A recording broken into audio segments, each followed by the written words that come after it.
Some time ago, when I retired from the Riverside Church, I was led to lead what we call the Healing of the Nations Foundation.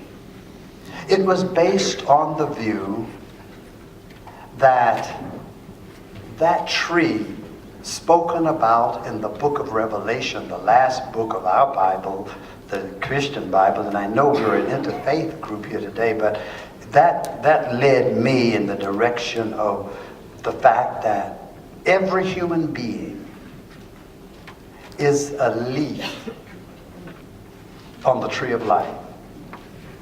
And the tree of life, if it produces fruit every month, and then they said the leaves are for the healing of the nations, that each and every one of us is expected to be a leaf in the hand of God for a healing influence in and around the places where we live and serve. I believe, especially since I had a little learning about leaves, that a leaf actually produces the nourishment for the tree, for the plant of which it is a part. And that leaf does so by absorbing carbon dioxide from the air, drawing water and nutrients from the earth, and from the energy produced by the sun, the process of photosynthesis creates the food necessary for the plant. But the byproduct of photosynthesis is the production of oxygen, which serves as a healing element. Each and every one of you, I assume that like me, you are a leaf. And one of the reasons for my robe is that the robe, do you see a leaf somewhere behind there? You see my leaf? That is to say, a leaf, if you're going to be a healing influence, you have to be conscientious about your own health. But I know we're here to talk about race and reconciliation and the transformation of the society, but I want to begin talking about you as a leaf. Your health has something to do with your capacity to be the producer of what's necessary for you, your family, and your community. But your health also has something to do with the degree to which you will be able to produce the healing influence of the oxygen that is the byproduct of the process of photosynthesis. And when I speak about your health, or my health, I believe that we are called upon to be conscientious about our own health. Not just in one way. We need to be healthy in our body, our mind, our emotions, our relationships, our vocation, our community, and even our production as a part of the workforce of our nation, and in relationship to the environment of which we are a part. So I'm just getting started, but it starts with how healthy are you? In the work we are going to be called upon to do, we're going to be able to transform our nation. We need you to be in the best possible health that you can be in. Doesn't mean you got to be perfect about it. Doesn't mean you've got to be paragons of virtue, Olympic participants, not that. But in all of these areas, and I notice I mentioned multiple areas. Because what we have discovered is that the body and the mind and the spirit all work together. If one is defective, there will be an impact on the other areas. So holistic health is what is necessary. This will also bear some reference to what I'm going to also say to you. So you've gathered today. You've had your panel. We're going to have another discussion at the panel. But I want to say there's a problem in this nation. of which racism is only a piece. And I speak out of a fresh sense of calling since my work is now with Drum Major Institute. We've just celebrated on Monday Dr. King's birthday. You will recall that Dr. King said that if America is to be on the right side of the world revolution, we're going to need a revolution of values.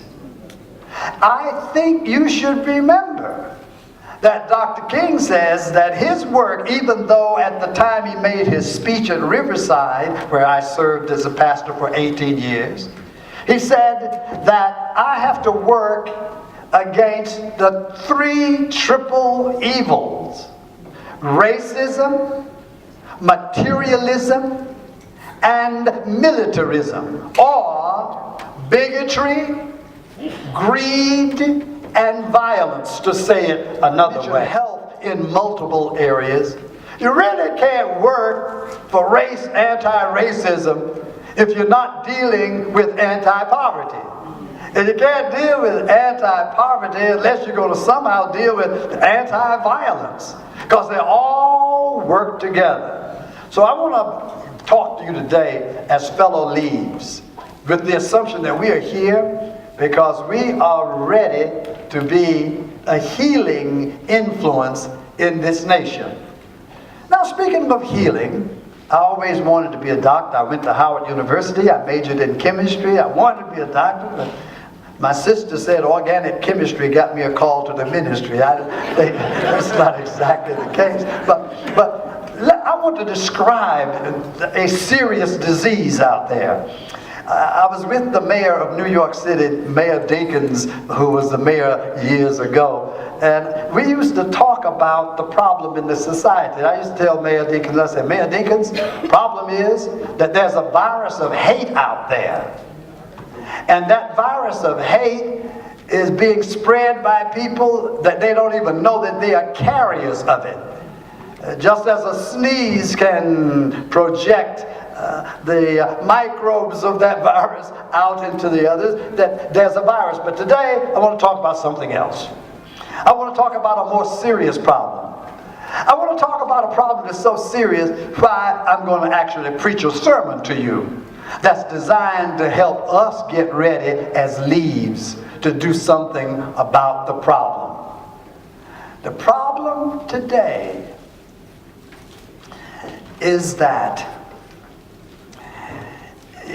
you can't meaningfully address a single problem, because problems are all mixed up there together.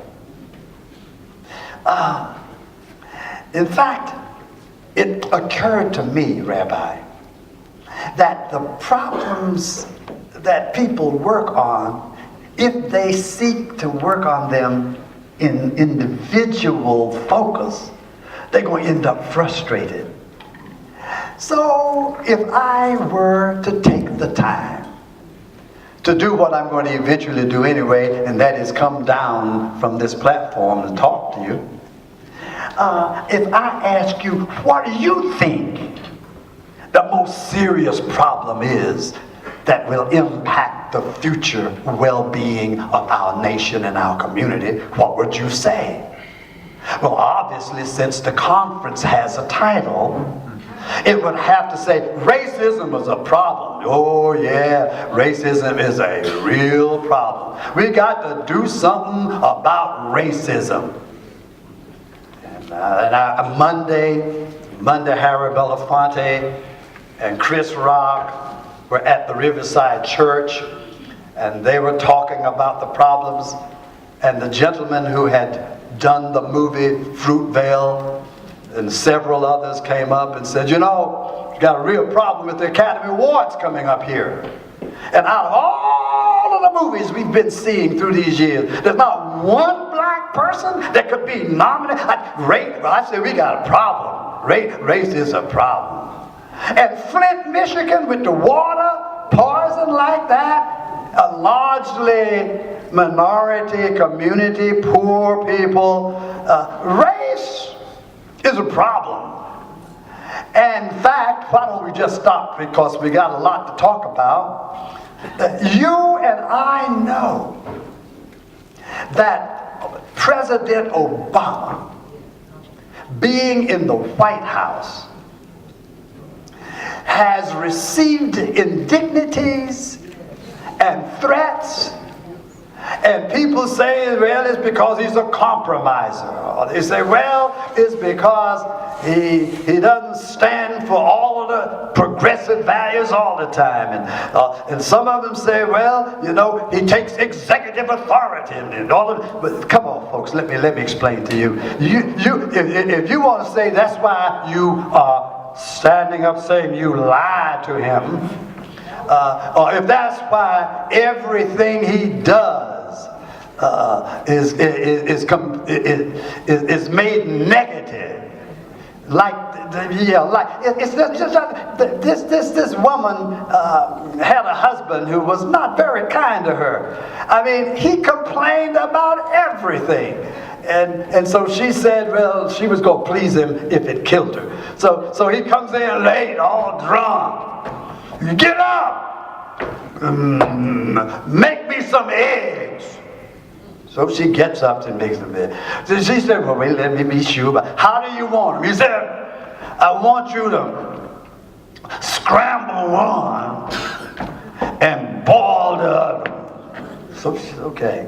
So she scrambled one of the eggs, boiled the other egg, and said, here it is. Is it all right? He said, no, it ain't all right. She said, what's wrong? You boiled the wrong one. Now, you can't please anybody like that. That's exactly the way it seemed.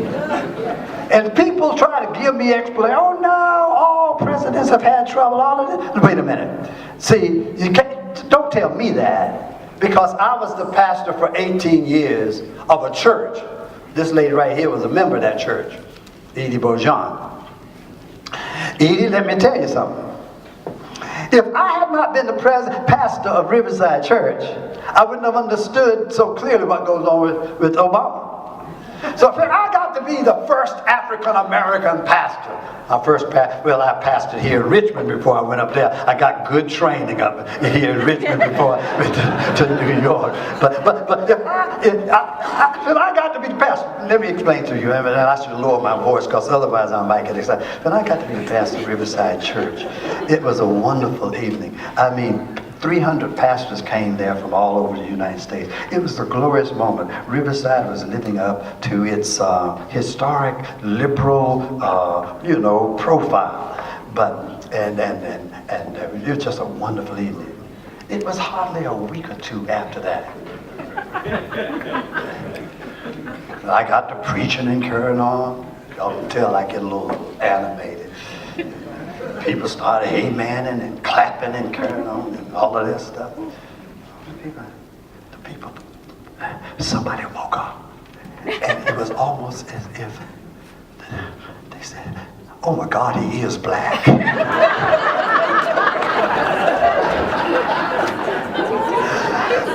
And when they found out I was black,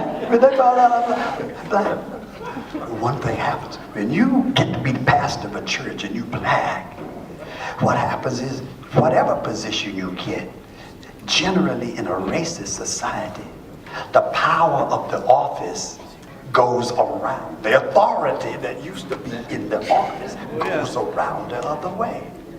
There were people that started looking at me as if, in fact, people got so upset sometimes. There was somebody in my church who just so resented me being there as a black man at this Gothic Rockefeller church that when I stand up to preach, they'd open up a newspaper and read the newspaper until I got to the end of my sermon. Then they close the newspaper and start worshiping. Did y'all hear what I'm trying to tell you? Yes, sir. There were people I would go to visit at the hospital. They dying. But here I come. They tell them, no, don't let him come. I was a black man. They did not want me even to be with them when they down at the river's edge. No, this is not designed to make you feel bad, because Riverside was a wonderful place. But I'm just trying to let you know that everything I did, I could get the impression that the subtleties of race were operating in such a way that I was considered, no matter how well I did anything, considered to be the wrong person in the wrong place at that time. So then when people start saying, oh well, the things that happened to Obama, like the security guards letting folks get into the White House, jump over fences and all, that's just accidental. But to talk about race, so don't y'all fool yourselves. The gun problem in America is not to be understood apart from the fact that whereas there was slavery, and there has been Jim Crow, and people of color have been messed over, it leaves you, when you do that, even if you didn't do it, and your granddaddies did it, you become, well, it almost seems natural. Well, if they get some power, then they are going to do to us the same thing that we did to them. And somebody gets scared that these people, if they get any power, are going to get back at us. And because of that, the Second Amendment also was taking place at a time when we immigrants, all of us, immigrants, were taking over the land of the Native Americans who were here.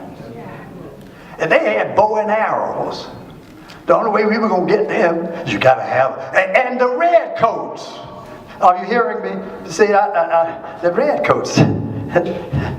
So you needed to be able, and the militia, we need these guns. Why? To fight off those whose lands we have expropriated, or those who are trying to come and take our liberty away from us. So we got all these guns. But right now, here we are in a situation where there are more guns here in this nation than we have people. Why? Because they are scared of retribution from black folk, and also now from ISIS. And the ISIS across the river, but the ISIS across the street. And the idea that we can arm ourselves, so people are very skillful in exploiting the fears and the anxieties of people. But I don't know whether guns are going to handle it. That's why I'm going to preach a sermon in just a minute. I know I only have 45 minutes, but I'm going to get around to the sermon. But I needed to set this thing up. I started talking about problems. We got a problem with race. That's just one of them. You can't deal with race without also dealing with the economy. The inequity in this nation higher than it's ever been before between the haves and the have-nots. You can't deal with it without dealing with the climate. You can't deal with it without dealing with immigration, without incarceration. You can't deal with it without dealing with the health crisis everywhere. So what happens, I kept to thinking, and I got to writing down all of the problems we got. You can't deal with it without dealing with greed. You can't deal with it without dealing with the violence. You can't deal with it without dealing with gender problems. You can't deal with it without dealing with orientation problems. So I got to listen to that, and it felt to me like that we need not try any longer to deal with one problem at a time. That's why I'm going to preach this sermon to you. All of this is just building up to tell you about this sermon. I got to wonder, what is the serious crisis in America today? I've had several conversations with people whom I respect. The first thing I got was a syndrome. A syndrome is when multiple symptoms occur that would characterize a particular disease. So you put all these 12 things together. I call it the dirty dozen syndrome.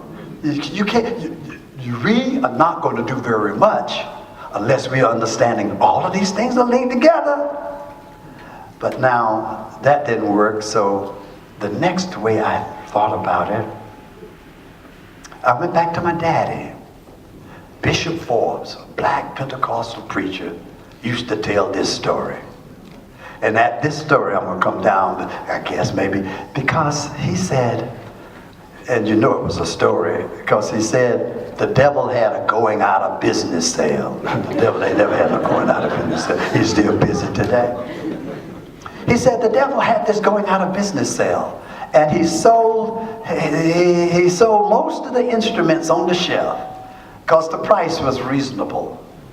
Lying went pretty soon. Stealing, cheating, backbiting, all of these sold very quickly. But there was one item on the top of the shelf, which is really, now I'm getting ready to come down to what I want to talk about. It said one item on the shelf was just priced too high. Nobody would buy it. So they asked the devil, well, devil, why'd you put such a high price on that item? The devil says, listen, all of these other items that sold quickly are very effective instruments, but this one is the most effective instrument I have.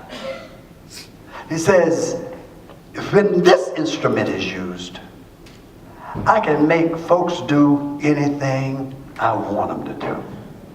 That's why it's so high priced. Well, sir, what is this instrument that's got this high price on it that can make people do anything you want them to do? Daddy said, the devil said, well, you see, and I'm feeling this strongly, more strongly than I'm able to convey in my conversations. Daddy said, the devil says, this instrument is the wedge of discouragement. When I can get folks discouraged, and I can get that wedge in them, push it in, I can just about rob them of any virtue they got. So, before I take my little text,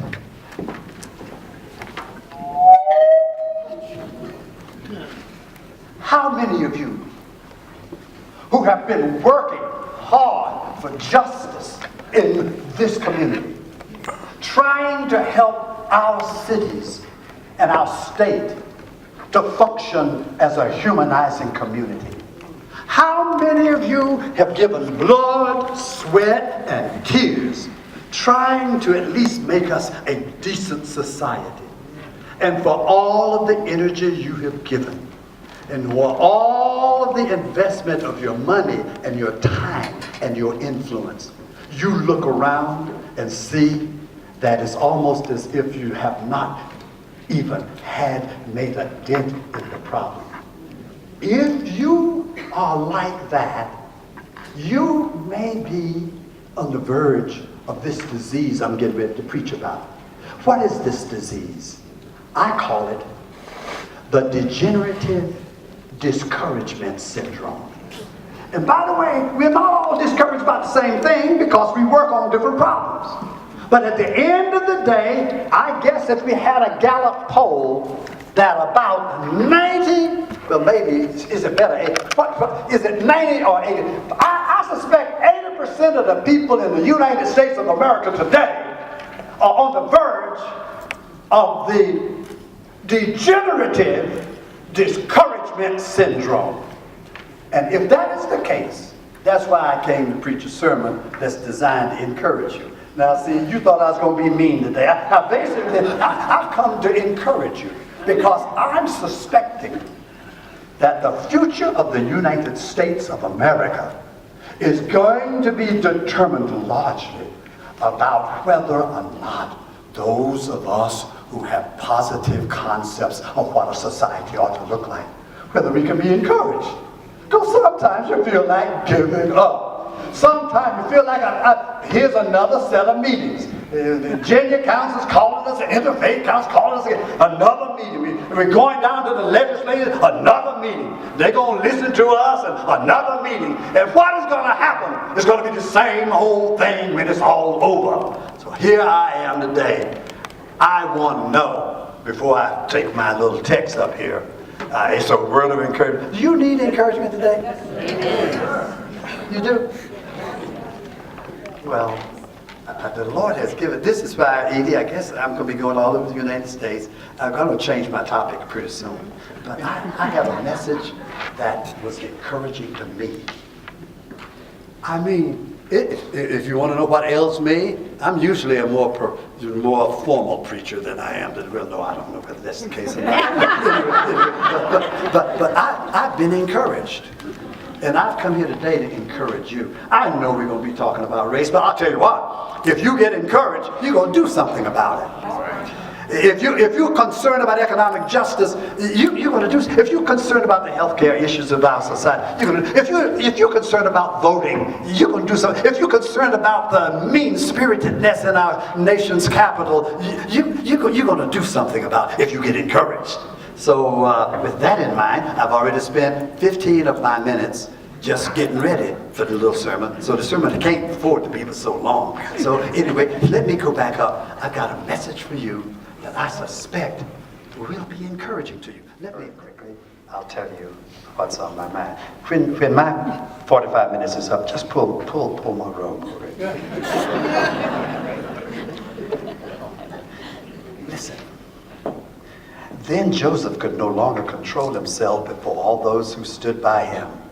And he cried out, "Send everyone away from me." So no one stayed with him when Joseph made himself known to his brothers. And he wept so loudly that the Egyptians heard it, and the household of Pharaoh heard it. Joseph said to his brothers, "I am Joseph. Is my father still alive?"